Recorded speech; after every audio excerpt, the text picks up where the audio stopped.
Assalamualaikum Sobat Pak D, ketemu lagi dengan aku Pak D di sesi shortcut kali ini, cara singkat biar gak tersesat. Oke, membahas banyaknya playlist yang sudah aku berikan ke kalian.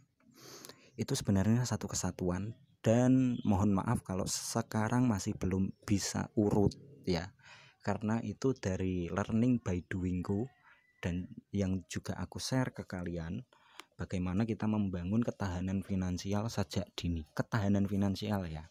Jadi kalian harus bagi nih portofolio uang yang setelah kalian dapat saat ini, biar kita ndak bingung nanti ke depannya.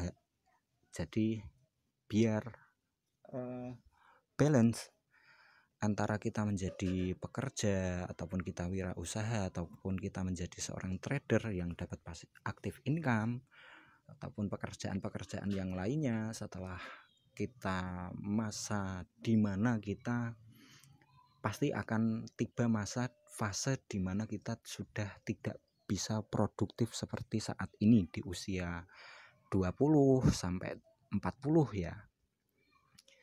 Jadi untuk ketahanan finansial, ayo dari playlist yang sudah aku berikan ke kalian itu tonton semua biar kalian bisa paham benar-benar, karena itu satu kesatuan dan materi yang aku sampaikan itu lebih ke praktik dari teori, tapi lebih banyak praktiknya karena memang untuk bisa mudah dipahami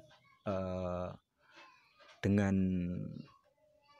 literasi orang Indonesia yang masih sangat minim untuk membaca dan menonton video sampai habis, itu biasa ya.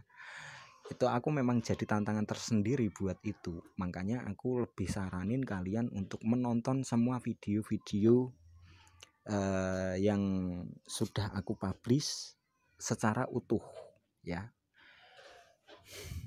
Mulai dari cara menjadi cara level 0 kecil ya, level 0 besar yaitu active income, kita gali 7 sumber. Trader itu termasuk active income karena kita mencari harian dari entah itu pasar saham, entah itu pasar kripto, entah itu pasar forex, mata uang ataupun yang lainnya. Terus wirausaha, setelah ataupun kalian bekerja itu kategorinya di level 0 besar. Setelah itu kalian investasikan, tilik lagi keuangan kalian nih di level 0 kecil. Kalian punya hutang enggak?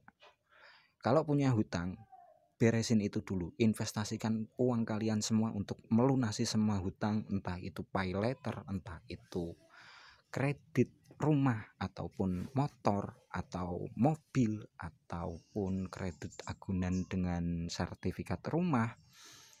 Itu kalian beresin semua. Hutang tetangga, hutang saudara, itu kalian beresi semuanya dulu, biar psikologi kalian tidak gampang goyang.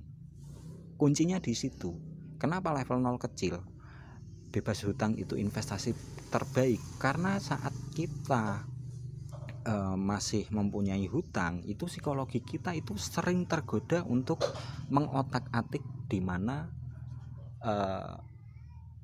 ketahanan finansial yang sudah kita bangun gitu.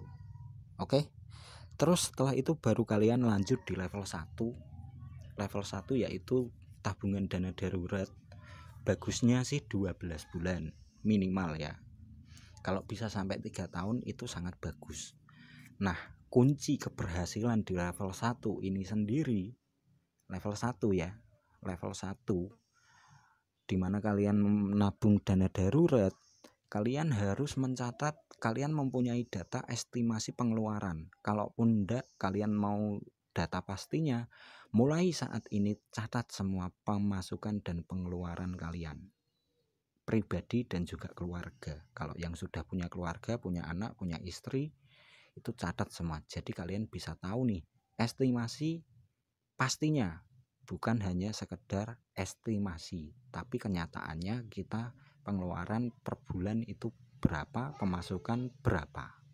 Jadi kalian bisa ukur. Oke, bagusnya 12 bulan. Bagusnya 12 bulan. Tapi kalau lebih konservatif lagi, kalau bisa sampai 3 tahun kalian mempunyai dana darurat, itu lebih bagus lagi. Dan aku lebih saranin kalian pakai tabungan yang yieldnya itu tinggi seperti di Neobank. Nanti kalian bisa klik link yang aku sertakan di deskripsi, ataupun karena ada banyak ya manfaatnya. Dan ini bukan di lock ya, dan itu pun setelah kalian isi. Misal sampai 3 tahun kita sudah tidak mikir makan. Selama kita masih bekerja, kita tidak utak-atik itu duit. Kita tidak otak-atik itu duit dana darurat di level 1 selama masih kita bisa bekerja. Oke.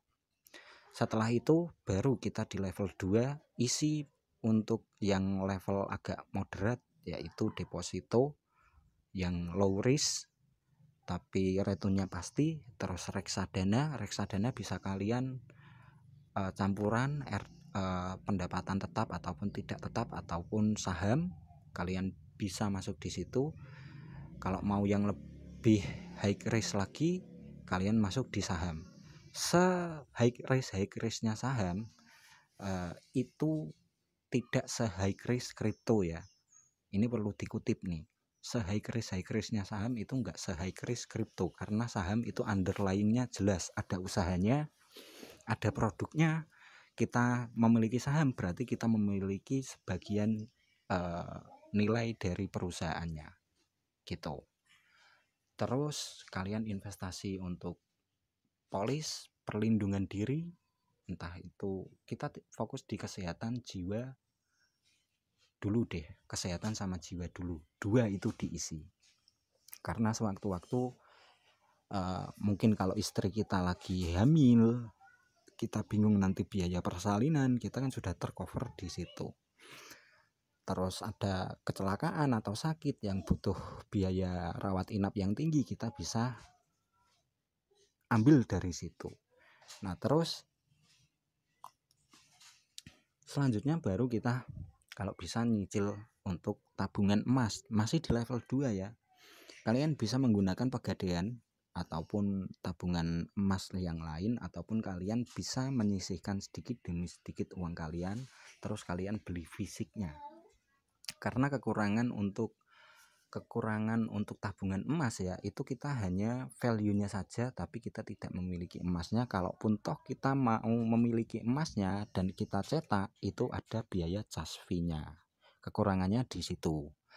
Terus apalagi ya, setelah emas dan polis itu saham,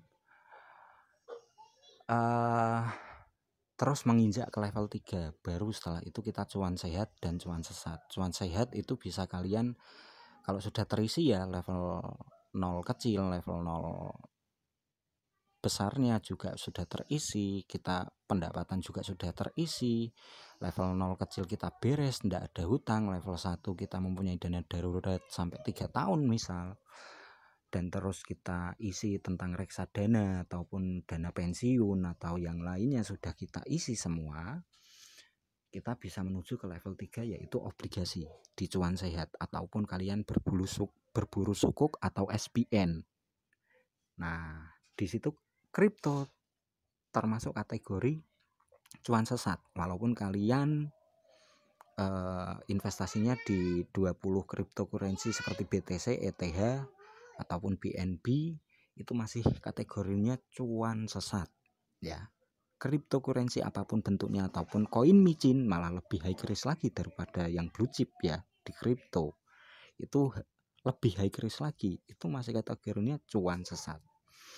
Setelah itu baru kita beranjak ke level 4. Level 4 itu apa? Tanah dan properti. Kalian bisa punya kos-kosan ataupun kalian beli tanah yang prospek dan bangun buat kos-kosan juga, seperti itu biar bisa dapat passive income selanjutnya. Jadi jangan dibalik nih semuanya. Jangan dibalik ya.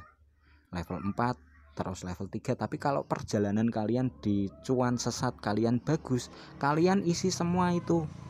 Level-level yang belum terisi kalian isi semua, biar kita nanti saat kita sudah tidak produktif lagi, kita udah ndak bingung mikir makan bagaimanapun caranya. Aku sedih lihat banyak orang yang dulunya sukses tapi saat masa tua dia bingung masih cari makan bagaimana caranya. Oke, gitu dulu. Disclaimer, ini bukan anjuran investasi atau melakukan apapun yang ada di video ini karena ini hanya bertujuan untuk informasi, edukasi, serta dokumentasi pribadiku semata. Disadari bahwa resiko investasi itu sangat tinggi, selalu gunakan dana bebas, jangan dana beras. Do your own research, karena tanpa riset kalian bakal bunuh diri. Dengan ini kalian menyadari bahwa resiko investasi menjadi tanggung jawab pribadi masing-masing. Pak D bukan seorang ahli keuangan ataupun ahli cryptocurrency ataupun investasi. Pak D juga sama seperti kalian investor biasa. Terima kasih yang sudah menonton video ini sampai habis. Jangan lupa bahagia, semoga profit semuanya. Assalamualaikum.